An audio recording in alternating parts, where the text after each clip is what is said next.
Pendant le Mondial des cultures, les artistes sont sujets à différentes blessures ou encore à des petits malaises.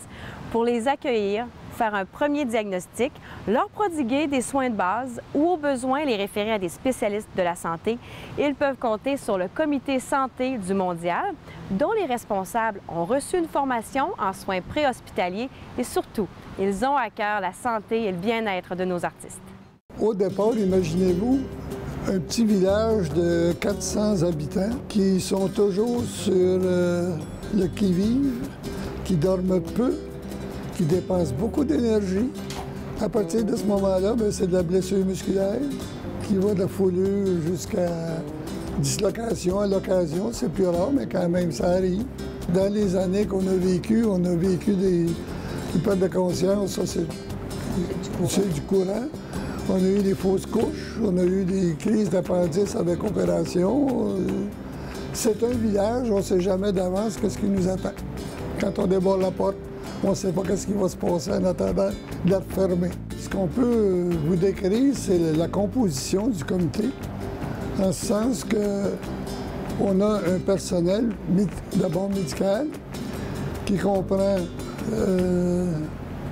un chirurgien. La chirurgie, qui comprend la médecine générale, qui comprend la dentisterie, qui comprend l'ophtalmologie et qui également le thérapeute sportif qui vient pour les blessures musculaires et également le service des secouristes qui complète l'équipe.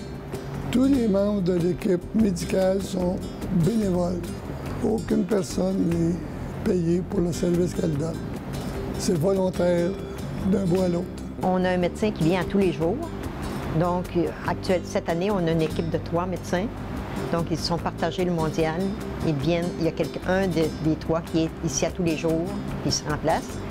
Si on a besoin en ophtalmologie, c'est sur appel. La même chose du côté des dentistes. Du côté du thérapeute sportif, lui, il vient à tous les soirs. Pour quelqu'un qui arrive et qui ne parle pas le français ou qui ne parle pas anglais, là, à ce moment-là, parfois, si la personne arrive et qu'elle nous dit « bien là, tu comprends qu'elle a mal à la tête ». Si elle nous touche ça au point qu'on a l'impression qu'on va avoir le microbe dans les jours qui vont suivre, on comprend très bien qu'il y a de la toux. Là, on va inévitablement investiguer par la température, par la gorge, Bon. Puis si on n'est pas capable de se comprendre ou que ça devient trop embêtant, je prends une jeune fille qui arrive puis qui me fait ça, qui se frotte l'abdomen. Bien là, c'est bien des choses. On va regarder sa carte, on va retrouver le nom du pays. Et si on n'est pas capable de nous faire comprendre qu'on voudrait que son guide soit là, on va prendre le téléphone parce qu'on a tous les numéros des guides, puis on va les appeler. Et les guides, habituellement, si je prends tous les pays qui parlent espagnol, maintenant, à Drummondville, il y a beaucoup de gens qui parlent espagnol.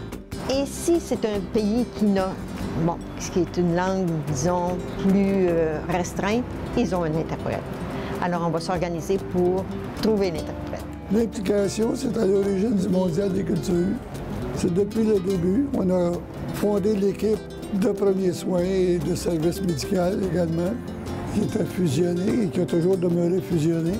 Et c'est à partir de la collaboration du personnel médical, et infirmiers, secouristes, que nous avons formé l'équipe qui, depuis le début, assume le service santé du Mondial.